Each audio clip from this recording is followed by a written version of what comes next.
نبی اکرم صلی اللہ علیہ وآلہ وسلم نے جب دعوت حق کا آغاز فرمایا تو قریش مکہ نے اسے عام دانشوروں اور راہبوں کی باتیں سمجھ کر نظر انداز کر دیا۔ وقت گزرنے کے ساتھ دعوت حق قریش کے باطل افکار پر غالب آنے لگی اور وہ آپ صلی اللہ علیہ وآلہ وسلم سے کھلم کھلا دشمنی پر اتر آئے۔ آغاز میں تو دعوی نبوت کی تصحیح کی گئی، پھر مردوں کو زندہ کرنے جیسی مختلف فرمائشیں کی جانے لگیں۔ ہتک آمیز کلمات سے اہل مکہ دعوت حق کا مذاق اڑایا کرتے تھے، لیکن رسول اللہ صلی اللہ علیہ وآلہ وسلم استقامت کے ساتھ اپنے مقصد پر ڈٹے رہے اور قریش کے بتوں کا انکار کرنے کے ساتھ ان کی سطحی سوچ اور بے وقوفیوں کو آشکار کرتے رہے۔ دعوت حق کو روکنے میں ناکام قریش مکہ نے رسول اللہ صلی اللہ علیہ وآلہ وسلم کے خلاف سازشیں اور صحابہ کرام رضوان اللہ علیہم اجمعین پر تشدد کرنا شروع کر دیا۔ آل یاسر رضی اللہ تعالیٰ عنہ کو اپنے آبائی دین پر واپس لانے کے لیے تشدد کا نشانہ بنایا جا رہا تھا، تو آپ صلی اللہ علیہ وآلہ وسلم نے پاس سے گزرتے ہوئے فرمایا: اے آل یاسر، صبر کرو، تمہارے لیے جنت ہے اور تمہارا مقدر اللہ کے پاس ہے۔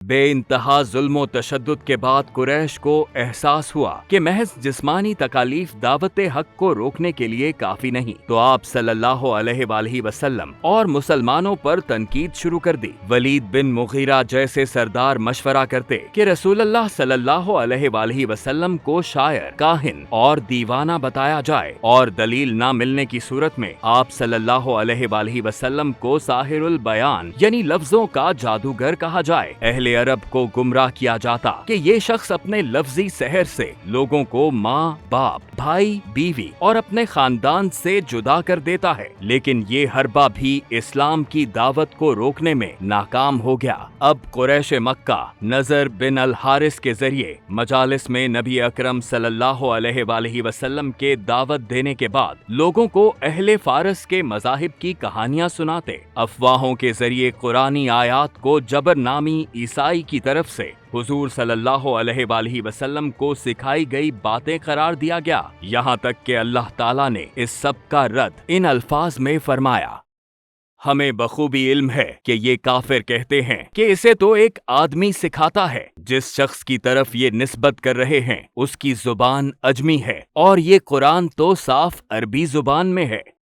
قریش مکہ کی جانب سے دعوت حق کی مخالفت کا سلسلہ نہ رکا، یہاں تک کہ جب مسلمانوں نے ہجرت حبشہ کی تو انہوں نے اپنے دو سفیر عمر بن العاص اور عبداللہ بن ربیعہ کو شاہ نجاشی کے پاس بھیجا اور قرآن مجید میں عیسائیت کی بے حرمتی کے الزامات کے ساتھ مہاجرین کی واپسی کا مطالبہ بھی کیا۔ اس موقع پر حضرت جعفر بن ابی طالب رضی اللہ تعالیٰ عنہ نے قرآنی آیات کی تلاوت فرمائی۔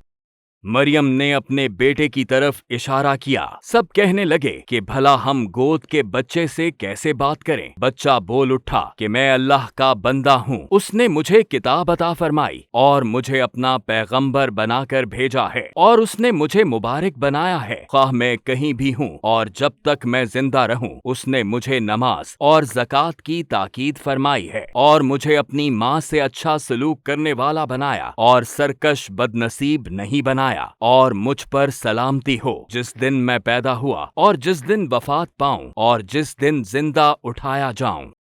اس پر نجاشی نے قریش کے سفیروں سے کہا، تم لوگ واپس جاؤ، خدا کی قسم میں ان لوگوں کو آپ کے حوالے نہیں کروں گا، اور اس طرح قریش کی سازش ایک بار پھر ناکام ہو گئی۔ جب اسلام کی دعوت باطل پر حاوی ہو گئی تو قریش مکہ نے اللہ کے رسول صلی اللہ علیہ وآلہ وسلم اور ان کے عزیز و اقارب سے سماجی و معاشی قطع تعلقی شروع کر دی۔ ایک معاہدے کے تحت بنو ہاشم اور بنی عبد المطلب سے لین دین اور مکمل قطع تعلقی کا اعلان کرتے ہوئے انہیں شیب ابی طالب تک محدود کر دیا گیا۔ اس معاہدے کی تحریر خانہ کعبہ کی دیوار پر لگا دی گئی اور یہ بائیکاٹ 3 سال تک چلتا رہا۔ سخت مفلسی اور فاقوں سے دوچار رسول اللہ صلی اللہ علیہ وآلہ وسلم اور ان کے خاندان کا زندہ رہنا دشوار ہو گیا۔ اس دوران حضرت حشام بن عمر رضی اللہ تعالیٰ عنہ جیسے چند مخلص افراد چپکے سے پانی اور غذا کی چیزیں گھاٹی میں پہنچاتے،